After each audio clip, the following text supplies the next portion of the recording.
সত্যজিৎ রায়ের অসাধারণ একটি কল্পবিজ্ঞান সেপ্টোসিসের খিদের শেষ পর্ব আজ। গল্পটি খুব উপভোগ্য এবং আপনাদের আনন্দ দেবে, এটা আমি নিশ্চিত করে বলতে পারি। যেখানে শেষ করেছিলাম সেখান থেকেই শুরু করছে আবার। অভিজিতের স্ট্যান্ডার্ড গাড়িতে করে আমরা যশোর রোড দিয়ে বারাসাত অভিমুখে চলেছি। আমরা বলতে আমি আর অভিজিৎ ছাড়া আরও একটি প্রাণী সঙ্গে রয়েছে। সে হলো অভিজিতের কুকুর বাদশা। আমারই ভুল, অভিজিৎকে না বলে দিলে সে যে সঙ্গে করে তার 11টি কুকুরের একটিকে নিয়ে আসবেই, এটা আমার বোঝা উচিত ছিল। বাদশা জাতে রামপুর হাউন্ড, বাদামি রং, বেজায় তেজিয়ান। গাড়ির পুরো পিছন দিকটা একাই দখল করে জাঁকিয়ে বসে জানলা দিয়ে মুখটা বার করে দিগন্ত বিস্তৃত ধান ক্ষেতের দৃশ্য উপভোগ করছে এবং মাঝে মাঝে একটা গ্রাম্য নেড়ি কুকুরের সাক্ষাৎ পেয়ে মুখ দিয়ে একটা অবজ্ঞাসূচক মৃদু শব্দ করছে। বাদশাকে অভিজিতের সঙ্গে দেখে একটা আপত্তিকর ইঙ্গিত দেওয়ায় অভি বলল, তোর বরকন্দাজির উপর আর ভরসা নেই, তাই ওকে আনলাম।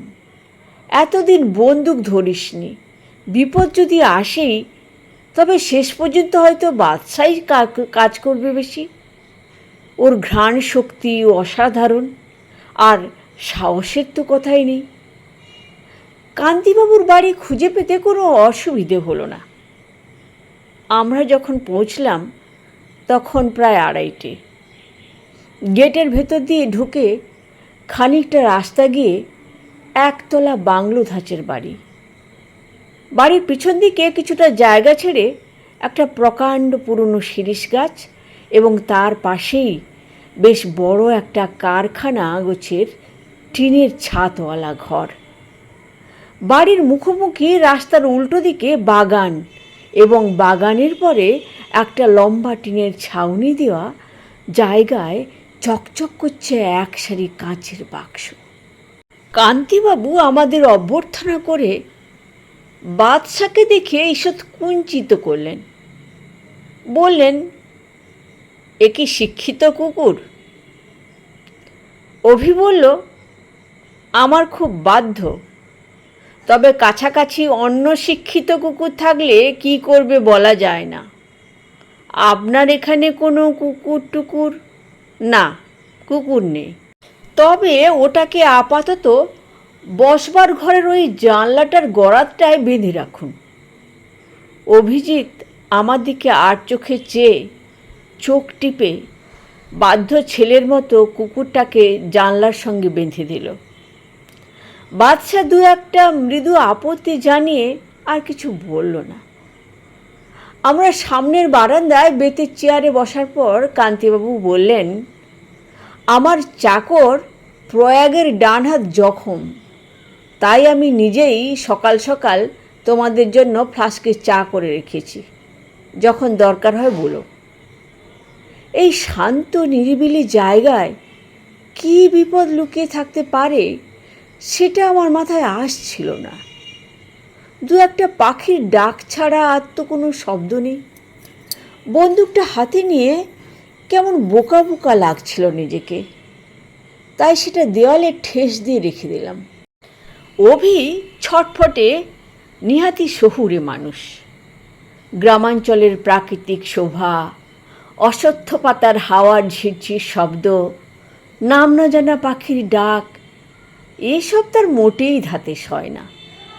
সে কিছুক্ষণ এদিক ওদিক চেয়ে উসখুস করে বলে উঠল, পরিমলের কাছে শুনছিলাম আপনি নাকি আসামের জঙ্গলে এক বিদঘুটে গাছ সংগ্রহ করতে গিয়ে প্রায় বাঘের খপ্পরে পড়েছিলেন। অভির অভ্যাসই হলো রং চড়িয়ে নাটকীয়ভাবে কথা বলা। ভয় হলো কান্তিবাবু বুঝি ফস করে রেগে ওঠেন, কিন্তু ভদ্রলোক কেবল হেসে বললেন, বিপদ বলতেই আপনাদের বাঘের কথা মনে হয় না? সেটা অবশ্যই আশ্চর্য নয়, অধিকাংশেরই তাই। তবে না, বাঘের কবলে পড়িনি। জোঁকের হাতে কিছুটা নাকাল হতে হয়েছিল বটে, তাও তেমন কিছু নয়। সে গাছ পেয়েছিলেন? এ প্রশ্নটা আমারও মাথায় ঘুরছিল। কান্তিবাবু বললেন, কোন গাছ? সেই যে হাঁড়ি কলসি না কি গাছ জানি। ও, নেপেনথিস। হ্যাঁ, পেয়েছিলাম, এখনও আছে, দেখাচ্ছি আপনাদের। এখন আর অন্য কোনো গাছে তেমন ইন্টারেস্ট নেই, কেবল কার্নিভোরাস প্লান্টস। অর্কিডগুলো অধিকাংশই বিদায় করে দিয়েছি। কান্তিবাবু উঠে ঘরের ভেতরে চলে গেলেন। আমি আর অভি মুখ চাওয়াচাওয়ি করলাম। কার্নিভোরাস প্লান্টস অর্থাৎ মাংসাশী গাছ। 15 বছর আগে বটানির বইয়ের একটি পাতা ও কয়েকটি ছবি আবছাভাবে মনে পড়ে গেল। কান্তিবাবু বেরোলেন হাতে একটা বোতল নিয়ে। বোতলটা আমাদের সামনে ধরতে দেখলাম তাতে উচ্চিংড়ে জাতীয় নানান সাইজের সব পোকা ঘোরাফেরা করছে। বোতলের ঢাকনায় গোলমরিচ দানের ঢাকনার মতো ছোট ছোট ফুটো। কান্তিবাবু হেসে বললেন, ফিডিং টাইম, এসো আমার সঙ্গে। আমরা কান্তিবাবুর পেছন পেছন টিনের ছাউনি দেওয়া লম্বা ঘরটার দিকে গেলাম। গিয়ে দেখি সার বাঁধা কাঁচের বাক্সগুলোর মধ্যে এক একটায় এক এক রকম গাছ। তার কোনোটাই আগে চোখে দেখিনি। কান্তিবাবু বললেন, এর কোনোটাই বাংলাদেশে পাবে না, অবশ্যই নেপেনথিস ছাড়া। একটা আছে নেপাল থেকে আনানো, একটা আফ্রিকার, অন্য সবকটাই প্রায় মধ্য আমেরিকার। অভিজিৎ বলল, এসব গাছ এখানে বেঁচে রয়েছে কি করে? এখানকার মাটিতে কি? মাটির সঙ্গে কোনো সম্পর্ক নেই ওদের। তবে এরা মাটি থেকে প্রাণ সঞ্চয় করে না। মানুষ যেমন ঠিকমতো খাদ্য পেলে নিজের দেশের বাইরে অনেক জায়গাতেই স্বচ্ছন্দে বেঁচে থাকতে পারে, এরাও তেমনই ঠিকমতো খেতে পেলেই বেঁচে থাকে, সে যেখানেই হোক। কান্তিবাবু একটা কাঁচের বাক্সের সামনে গিয়ে দাঁড়ালেন। ভিতরে এক আশ্চর্য গাছ। ইঞ্চি 2 লম্বা সবুজ পাতাগুলোর দুপাশে সাদা সাদা দাঁতের মতো খাঁজ কাটা। বাক্সটার সামনের দিকে কাঁচের গায়ে একটা ছিটকিনি দেওয়া বোতলের মুখের সাইজের গোল দরজা। কান্তিবাবু দরজাটা খুললেন, তারপর বোতলের ঢাকনিটা খুলে ক্ষিপ্র হস্তে বোতলের মুখটা দরজার ভেতরে গলিয়ে দিলেন।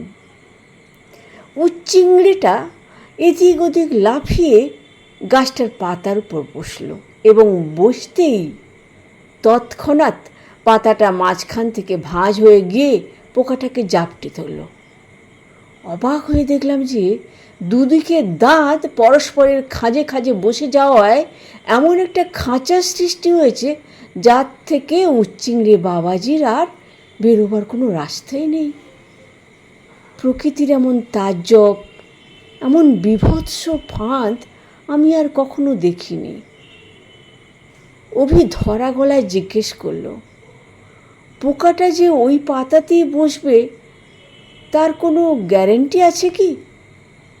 কান্তিবাবু বললেন, আছে বই কি। গাছগুলো থেকে এমন একটা গন্ধ বেরোয় যেটা পোকাকে অ্যাট্রাক্ট করে। এটা হলো ভেনাস ফ্লাই ট্র্যাপ, মধ্য আমেরিকা থেকে আনা। বটানির বইয়েতে এর কথা পাবে। আমি অবাক বিস্ময়ে উচ্চিংড়ির দশা দেখছিলাম। প্রথমে কিছুক্ষণ ছটফট করছিল, এখন দেখলাম একেবারে নির্জীব। আর দেখলাম যে পাতার চাপ ক্রমশ বাড়ছে। টিকটিকির চেয়ে গাছ কম হিংস্র কিসে? অভি কাষ্ঠ হাসি হেসে বলল, এমন গাছ একটা বাড়িতে থাকলে তো পোকামাকড়ের উৎপাত থেকে অনেকটা রেহাই পাওয়া যেত। আরশোলার জন্য আর ডিডিটি পাউডার ছড়াতে হতো না। কান্তিবাবু বললেন, এ গাছ আরশোলা হজম করতে পারবে না। তাছাড়া এর পাতার আয়তনও খুব ছোট, আরশোলার জন্য অন্য গাছ আছে, এই যে এদিকে। পাশের বাক্সের সামনে গিয়ে দেখি লিলির মতো বড় বড় লম্বা পাতাওয়ালা একটা গাছ। প্রত্যেকটা পাতার ডগা থেকে একটা করে ঢাকনার সমেত থলির মতো জিনিস ঝুলছে। এটার ছবি মনে ছিল, তাই আর চিনিয়ে দিতে হলো না। কান্তিবাবু বললেন, এই হলো নেপেনথিস পিচার প্লান্ট। এর খাঁই অনেক বেশি। প্রথম যখন গাছটি পাই তখন ওই থলির মধ্যে একটা ছোট্ট পাখিকে ছিবড়ে অবস্থায় পেয়েছিলাম। বাপরে বাপ! অভির তাচ্ছিল্যের ভাব ক্রমশই অন্তর্হিত হচ্ছিল। এখন ওটা কি খায়? আরশোলা, প্রজাপতি, শুঁয়োপোকা, এসব আর কি। মাঝে মাঝে আমার কলে একটা ইঁদুর ধরা পড়েছিল, সেটাও খাইয়ে দেখেছিলাম, আপত্তি করেনি। তবে গুরুপাকের ফলে এসব গাছ অনেক সময় মরে যায়। অত্যন্ত লোভী তো, কোন অবধি ভোজন সইবে সেটা নিজেরাই আন্দাজ করতে পারে না। ক্রমবর্ধমান বিস্ময়ে এ বাক্স থেকে ও বাক্স ঘুরে গাছগুলো দেখতে লাগলাম। বাটারওয়ার্ট, সানভিউ, ব্ল্যাডারওয়ার্ট, অ্যারজিয়া, এগুলোর ছবি আগে দেখেছি, তাই মোটামুটি চিনতেও পারলাম। কিন্তু অন্যগুলো একেবারে নতুন, একেবারে তাজ্জব, একেবারে অবিশ্বাস্য। প্রায় 20 রকমের মাংসাশী গাছ কান্তিবাবু সংগ্রহ করেছেন। তার কোনোটা পৃথিবীর অন্য কোনো কালেকশানেই নাকি নেই। এর মধ্যে সবচেয়ে সুন্দর গাছ যেটি, সানডিউ, তার ছোট্ট পাতাগুলোর চারপাশে সরু লম্বা লম্বা রোঁয়ার ডগায় জল বিন্দু চকচক করছে। কান্তিবাবু একটি সুতোর ডগায় এলাচের দানার সাইজের এক টুকরো মাংস ঝুলিয়ে সুতোটাকে আস্তে আস্তে পাতাটার কাছে নিয়ে যেতে খালি চোখেই দেখতে পেলাম রোঁয়াগুলো সব একসঙ্গে লুব্ধ ভঙ্গিতে মাংস খণ্ডটার দিকে উঁচিয়ে উঠল। হাতটা সরিয়ে নিয়ে কান্তিবাবু বললেন, মাংসটা পেলে পাতাটা ফ্লাই ট্র্যাপের মতোই ওটাকে জাপটে ধরে নিত। তারপর পুষ্টিকর যা কিছু শুষে নিয়ে অকেজো ছিবড়েটাকে ফেলে দিত। তোমার আমার খাওয়ার সঙ্গে কোনো তফাৎ নেই, কি বলো? আমরা শেড থেকে বাগানে বেরিয়ে এলাম। শিরীষ গাছের ছায়াটা লম্বা হয়ে বাগানের উপর পড়েছে। ঘড়িতে দেখলাম 4টে বাজে। কান্তিবাবু বললেন, এর অধিকাংশ গাছের কথাই তোমরা বটানির বইয়ে পাবে, তবে আমার কাছে যেটি সবচেয়ে আশ্চর্য সংগ্রহের, সেটির কথা আমি না লিখলে কোনো বইয়ে থাকবে না। সেটির জন্যই আজ তোমাদের এখানে আসতে বলা। চলো পরিমল, চলুন অভিজিৎবাবু। কান্তিবাবুর পিছন পিছন এবার আমরা বড় কারখানা ঘরটা থেকে এগোলাম। টিনের দরজাটা তালা দিয়ে বন্ধ। দুদিকে দুটো জানালা রয়েছে।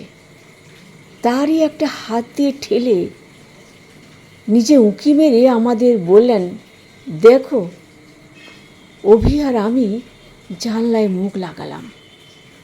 ঘরের পশ্চিম দিকের দেয়ালের উপর দিকের দুটো কাঁচের জানালা, যা স্কাইলাইট দিয়ে রোদ আসায় ভিতরটা কিছু আলো হয়েছে। ঘরের মধ্যে যে জিনিসটা রয়েছে, হঠাৎ দেখলে সেটাকে গাছ বলে মনে হওয়ার কথা নয়, বরং একাধিক সুর বিশিষ্ট কোনো আজব জানোয়ার বলে মনে হতে পারে। ভালো করে লক্ষ্য করলে দেখা যায় যে গুঁড়ি একটা আছে, সেটা 5-6 হাত উঠে এসে একটা মাথায় শেষ হয়েছে, এবং সেই মাথার হাতখানেক নিচে মাথাটাকে গোল করে ঘিরে কতগুলো সুরের উৎপত্তি হয়েছে। গুণে দেখি 7টা সুর। গাছের গা পাংশুটে মসৃণ আর সর্বাঙ্গে ব্রাউন চাকা চাকা দাগ। সুরগুলো আপাতত মাটিতে নুয়ে পড়ে আছে, কেমন যেন নির্জীব ভাব, কিন্তু তাও গাটা ছমছম করে উঠল। অন্ধকারে চোখটা অভ্যস্ত হলে আরও একটা জিনিস লক্ষ্য করলাম। ঘরের মেঝেতে গাছের চারিদিকে পাখির পালক ছড়িয়ে আছে। কতক্ষণ চুপ করেছিলাম জানি না, কান্তিবাবুর গলার স্বরে আবার যেন সম্বিত ফিরে পেলাম। গাছটা এখন ঘুমোচ্ছে, ওঠবার সময় হলো বলে। অভি অবিশ্বাসের সুরে বলল, ওটা কি সত্যি গাছ? কান্তিবাবু বললেন, মাটি দেখে গজাচ্ছে যখন, তখন গাছ ছাড়া আর কি বলবেন বলুন? হাব ভাব অবশ্যই গাছের মতো নয়, অভিধানের উপযুক্ত কোনো নামও নেই। আপনি কি বলেন? সেপ্টোপাস, অথবা বাংলায় সপ্তপাস।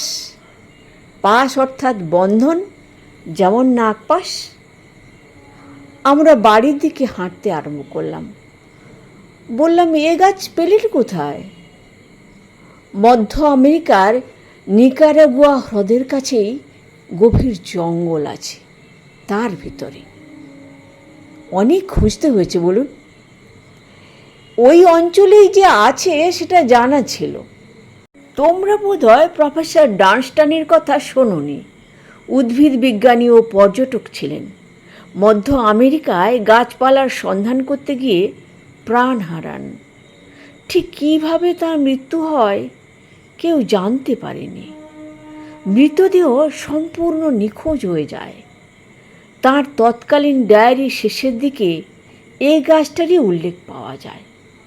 তাই আমি প্রথম সুযোগেই নিকারাগুয়ার দিকে চলে যাই। গুয়াটেমালা থেকেই স্থানীয় লোকের কাছে এ গাছের বর্ণনা শুনতে থাকি। তারা বলে শয়তান গাছ। শেষটায় অবশ্যই এমন গাছ একাধিক চোখে পড়েছে। বাঁদর, আর্মাডিলো অনেক কিছু খেতে দেখেছি এদের। অনেক খোঁজার পর একটা অল্প বয়স্ক ছোটোখাটো চারা গাছ পেয়ে সেটাকে তুলে আনি। 2 বছরে গাছের কি সাইজ হয়েছে দেখতেই পাচ্ছ। এখন কি খায় গাছটা? যা দিই তাই খায়। কলে ইঁদুর ধরে খেতে দিয়েছি। তারপর প্রয়াগকে বলে দিয়েছিলাম, বেড়াল কুকুর চাপা পড়লে ধরে আনতে, তাও দিয়েছি। তারপর তুমি আমি যা খাই তাও দিয়েছি, অর্থাৎ মুরগি, ছাগল। ইদানিং খিদেটা খুব বেড়েছে, খাবার জুগিয়ে উঠতে পারছি না। বিকেলের দিকে ঘুম ভাঙার পর ভয়ানক ছটপট করে। কাল তো একটা কাণ্ডই করে গেল। প্রয়াগ গিয়েছিল একটা মুরগি দিতে। হাতিকে যেভাবে খাওয়ায় সেভাবেই খাওয়াতে হয়। প্রথমে গাছটার মাথায় একটা ঢাকনা খুলে যায়, তারপর সুঁড় দিয়ে খাবারটা হাত থেকে নিয়ে মাথার গর্তের মধ্যে পুরে দেয়। একটা যে কোনো খাবার পেটে পুরলে কিছুক্ষণের জন্য নিশ্চিন্ত থাকা যায়। তারপর আবার সুঁড়গুলো দোলাতে আরম্ভ করলে বোঝা যায় যে আরও খেতে চাইছে। এতদিন 2টো মুরগি অথবা একটা কচি পাঁঠায় একদিনের খাওয়া হয়ে যেত। কাল থেকে তার ব্যতিক্রম হচ্ছে। কাল দ্বিতীয় মুরগিটা দিয়ে প্রয়াগ দরজা বন্ধ করে চলে এসেছিল। অস্থির অবস্থায় সুরগুলো আছড়ালো একটা শব্দ করে।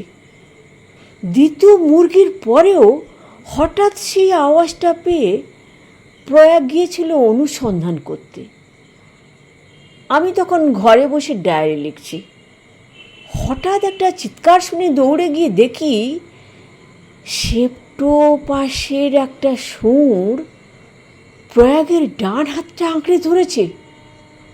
প্রয়াগ প্রাণপণ সেটা টেনে ছাড়াবার চেষ্টা করছে, কিন্তু সেই সঙ্গে সেপ্টোপাসের আর একটা সুর লক লক করে প্রয়াগের দিকে এগোচ্ছে।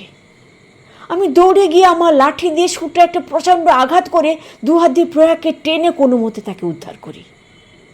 তবে চিন্তার কারণ হচ্ছে এই যে প্রয়াগের হাতের খানিকটা মাংস সেপ্টোপাস খাবলে নিয়েছিল এবং সেটাই সে পেটের মধ্যে পুড়েছে। এ আমার নিজের চোখে দেখা। আমরা হাঁটতে হাঁটতে বারান্দায় গিয়ে পৌঁছলাম। কান্তিবাবু একটা চেয়ারে বসে পড়লেন। তারপর পকেট থেকে রুমাল বার করে কপালের ঘাম মুছতে মুছতে বললেন, সেপ্টুপায়ের যে মানুষের প্রতি লোভ বা আক্রোশ থাকতে পারে তার কোনো ইঙ্গিত এতদিন পাইনি। কাল যখন পেলাম তারপরে এটাকে মেরে ফেলা ছাড়া আর কোনো উপায় দেখছি না। কাল এর খাবারে বিষ মিশিয়ে মেরে ফেলার চেষ্টা করেছিলাম, কিন্তু কি আশ্চর্য বুদ্ধি গাছটার, সে খাবার ও নিলেই না, ফেলে দিল। একমাত্র উপায় হলো গুলি করে মারা। পরিমল, তোমায় কেন ডেকেছি সেটা বুঝতে পারছো এবার? আমি একটু চুপ করে থেকে বললাম, গুলি করলেও মরবে কিনা সেটা আপনি জানেন? কান্তিবাবু বললেন, মরবে কিনা জানি না, তবে আমার বিশ্বাস ব্রেন বলে ওর একটা জিনিস আছে। ওর চিন্তা শক্তি যে আছে তার তো প্রমাণই পেয়েছি, কারণ আমি তো কতবার ওর কত কাছে গেছি। ও তো কোনোদিন আমাকে আক্রমণ করেনি, আমাকে চেনে, যেমন কুকুর তার মনিবকে চেনে। প্রয়াগের উপর আক্রোশের কারণ হচ্ছে যে প্রয়াগ কয়েকবার ওর সঙ্গে ঠাট্টা তামাশা করার চেষ্টা করেছে, খাবারের লোভ দেখিয়ে দেয়নি, কিংবা সুরের ডগার কাছে নিয়ে গিয়ে আবার পিছিয়ে নিয়েছে। মস্তিষ্ক ওর আছেই, এবং আমার বিশ্বাস সেটা যেখানে থাকার কথা সেখানেই আছে, অর্থাৎ ওর মাথায়। যেখানে ঘিরে সুরগুলো বেরিয়েছে সেখানেই তোমায় তাক করে গুলি করে ওর মাথাতেই মারতে হবে। অভি ফস করে বলে উঠল, সে আর এমন কি, সে তো 1 মিনিটের মধ্যেই পরীক্ষা করে দেখা যায়।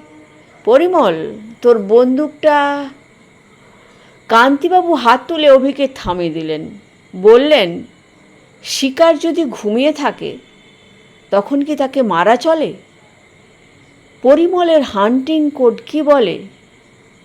আমি বললাম, ঘুমন্ত শিকারকে গুলি করা একেবারেই নীতি বিরুদ্ধ, বিশেষত শিকার যেখানে চলে ফিরে বেড়াতে পারে না সেখানে তো এ প্রশ্ন উঠতেই পারে না।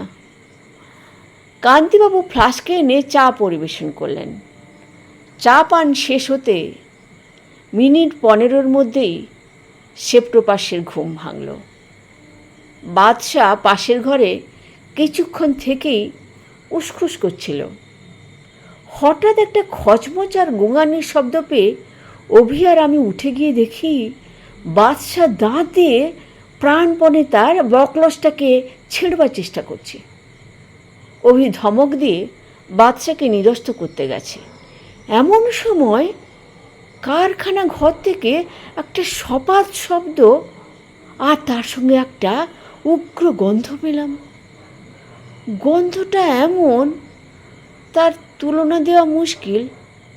ছেলেবেলায় টনসিল অপারেশনের সময় ক্লোরোফর্ম শুকতে হয়েছিল, তার সঙ্গে হয়তো কিছুটা মিল আছে। কান্তিবাবু হন্তদন্ত হয়ে ঘরে ঢুকে বললেন, চলো, সময় হয়েছে। আমি বললাম, গন্ধটা কিসের? সেপ্টোপাসের। এই গন্ধ ছড়িয়েই ওরা শিকার। কান্তিবাবুর কথা শেষ হলো না, বাদশা প্রচণ্ড এক টানে বকলস ছিঁড়ে ধাক্কা চোটে অভিকে উল্টিয়ে ফেলে তীর বেগে পাগলের মতো ছুটল ওই গন্ধের উৎসের দিকে। অভিও কোনো মতে উঠে সর্বনাশ বলে ছুটল বাদশার পেছনে। আমি গুলি ভরা বন্দুক নিয়ে কারখানা ঘরের দিকে ছুটে গিয়ে দেখি বাচ্চা এক বিরাট লাফে একমাত্র খোলা জানলার উপর উঠল এবং অভির বাধা দেবার শেষ চেষ্টা ব্যর্থ করে ঘরের ভেতর ঝাঁপিয়ে পড়ল। কান্তিবাবু চাবি দিয়ে দরজা খোলার সঙ্গে সঙ্গেই শুনতে পেলাম রামপুর হাউন্ডের মর্মান্তিক আর্তনাদ। ঢুকে দেখি এক সুরে শানাচ্ছে না, একের পর দ্বিতীয় তৃতীয় সুর দিয়ে সেপ্টোপাস বাদশাকে মরণ পাশে আবদ্ধ করেছে। কান্তিবাবু চিৎকার করে উঠে বললেন, তোমরা আর এগিয়েও না, পরিমল, চালাও গুলি। বন্দুক উঁচিয়েছি, এমন সময় চিৎকার হলো, থামো। অভিজিতের কাছে তার কুকুরের মূল্য কতখানি তা এবার বুঝতে পারলাম। সে কান্তিবাবুর বারণ সম্পূর্ণ অগ্রাহ্য করে ছুটে গিয়ে সেপ্টোপাসের 3টি সুরের একটাকে আঁকড়ে ধরল। তখন এক অদ্ভুত দৃশ্য দেখে আমার রক্ত জল হয়ে গেল। 3টে শুঁড়ই একসঙ্গে বাদশাকে ছেড়ে দিয়ে অভিকে আক্রমণ করলো, আর অন্য 4টে শুঁড় যেন মানুষের রক্তের লোভেই হঠাৎ সজাগ হয়ে লোলুপ জিয়ার মতো লগলগ করে উঠল। কান্তিবাবু বললেন, চালাও চালাও গুলি, ওই যে মাথা। সেপ্টো পাশের মাথায় দেখলাম একটা ঢাকনি আস্তে আস্তে খুলে যাচ্ছে। ঢাকনির নিচে গহ্বর, আর অভি সমেত শুঁড়গুলি শূন্যে উঠে সেই গহ্বরের দিকে চলেছে। অভির মুখ রক্তহীন ফ্যাকাশে, তার চোখ যেন ঠিকরে বেরিয়ে আসছে। চরম সংকটের মুহূর্তে আমি এর আগেও দেখেছি আমার স্নায়ুগুলো সব যেন হঠাৎ কেমন ম্যাজিকের মতো সংহত হয়ে যায়। আমি নিষ্কম্প হাতে বন্দুক নিয়ে সেপ্টোপাসের মাথার 2টি চক্রের মধ্যিখানে অব্যর্থ নিশানায় করে ছুড়লাম। ছোড়ার পর মুহূর্তে মনে আছে ফিনকি দিয়ে গাছের মাথা থেকে লাল রক্তের ফোয়ারা, আর মনে আছে সুরগুলো অভিকে মুক্তি দিয়ে মাটিতে নেতিয়ে পড়ছে, আর সেই সঙ্গে আগের সেই গন্ধটা হঠাৎ তীব্রভাবে বেড়ে উঠে আমার চেতনাকে আচ্ছন্ন অবশ করছে। আগের ঘটনার পর 4 মাস কেটে গেছে। এতদিনে আবার আমার অসমাপ্ত উপন্যাসটা নিয়ে পড়েছি। বাদশাকে বাঁচানো সম্ভব হয়নি, তবে অভি ইতিমধ্যে একটি ম্যাস্টিফ ও একটি তিব্বতী কুকুরের বাচ্চা সংগ্রহ করেছে এবং আরেকটি রামপুর হাউন্ডের সন্ধান করছে। অভির পাঁজরের 2খানা হাড় ভেঙেছিল, 2 মাস প্লাস্টারে থাকার পর জোড়া লেগেছে। কান্তিবাবু কাল এসেছিলেন, বললেন কীটখোর গাছপালা সব বিদেয় করে দেবার কথা ভাবছেন, বরং সাধারণ শাকসবজি নিয়ে একটু গবেষণা করলে ভালো হয়। ঝিঙে, উচ্ছে, পটল এইসব আর কি। যদি বলো তোমায় কিছু দিতে পারি। তুমি আমার এত উপকার করলে। এই ধরো একটা নেপেন্থি তোমার ঘরের পোকাগুলোকে অন্তত। আমি বাধা দিয়ে বললাম, না না, ওসব আপনি ফেলে দিতে চান তো ফেলে দিন, পোকা ধরার জন্য আমার গাছের দরকার নেই। কিং কোম্পানির ক্যালেন্ডারের পিছন দিক থেকে শব্দ এলো, ঠিক ঠিক ঠিক।